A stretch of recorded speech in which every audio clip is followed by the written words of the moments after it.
In the news this week, we've got the announcement that there's going to be a lens announcement from Tamron. We have a new way for photographers to look like anteaters, and we have more underexposed images from Nikon, all coming up on this week's news.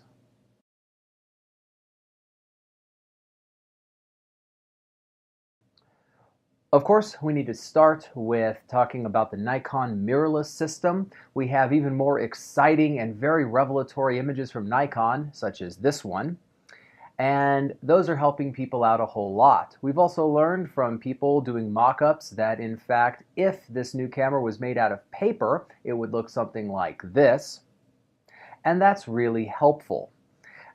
People are excited about the new Nikon Mirrorless camera. We still, of course, don't have any specs for it. We're getting people talking a lot about lenses and lens adapters, and it would be useful for me to talk just a little bit about that for a moment. I've said before that mirrored camera systems and mirrorless camera systems physically operate differently. And the difficulty for a long time with adapting Nikon lenses onto the Sony mirrorless system is that Nikon has used far more mechanical apertures for longer than Canon did. They went electromagnetic with their diaphragm control long ago, especially back, I want to say it was 2003 when they made a lot of changeovers. There's also differences in your focusing motors. Different lenses will have different focusing motors of different power to them and the ability to respond to minute and constant changes differently. And so there are going to be serious difficulties with adapting the mirrored lenses over to a mirrorless camera body. Of course, we know that the Nikon F-mount hasn't changed since the 50s, so a lens being able to lock on isn't really the problem. It being able to focus in a way that is consistent and smooth is a big problem because they just weren't designed for that type of operation. So anything that's electromagnetic diaphragm from Nikon, that's the little E symbol, is going to, of course, be able to adapt quite easily. Anything that's one of their in-series lenses, if it has a newer focusing motor and it's designed, will probably work pretty well. But we're going to see backwards compatibility issues. And Nikon was very specific when they talked about their lens adapter they were making, that it will work with most Nikon lenses. And they really did not want to say all, just because there are going to be lots of different ages and types of focusing motors to operate with. So it'll be interesting to see how that really works for them. But we still don't really have any news, but we do have some fun conversations going on, and that's kind of interesting to watch. So let's see, what else is going on in the world of cameras?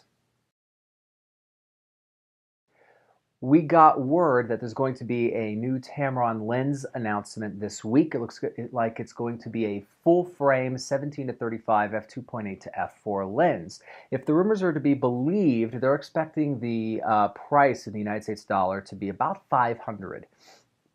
And for a full-frame wide angle, that's pretty significant. It's aperture variable, 2.8 to f4, which for a $500 lens, I think is reasonable. That's going to make a lot of sense. It looks like it's going to start shipping in Nikon mount first, Canon mount second, but that's, of course, none of this is official. This is just the rumor that we've been seeing. Though we have seen some images of it, it looks like. I'm excited about this lens.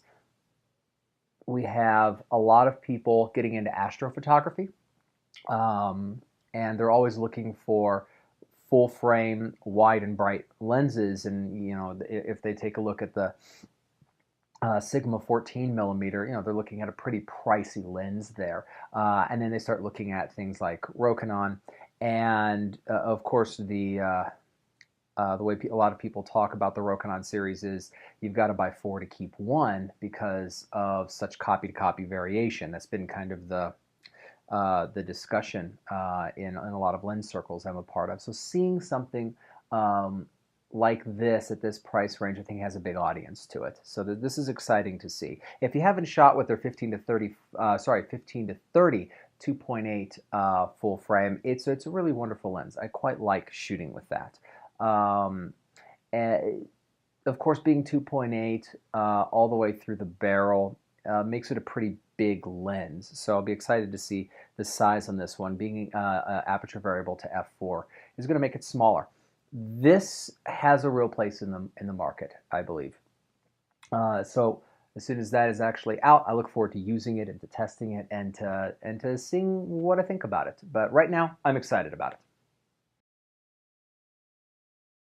So this is the Laowa 24mm. They call it a macro probe rather than a lens, but it does lock on. It is full frame compliant. It is an f14 macro probe that hits a 2-to-1 ratio. The images coming off of this and the video they've shot with it are really cool. Very much worth going and looking forward and checking it out. It's the weirdest looking device I've seen in a while, but it seems to actually produce some things that you just can't do in any other way. So it's very exciting. One weird thing, if you look at some of the example and promotional stuff that they've come out with regarding this, they have several images of people shooting with this handheld.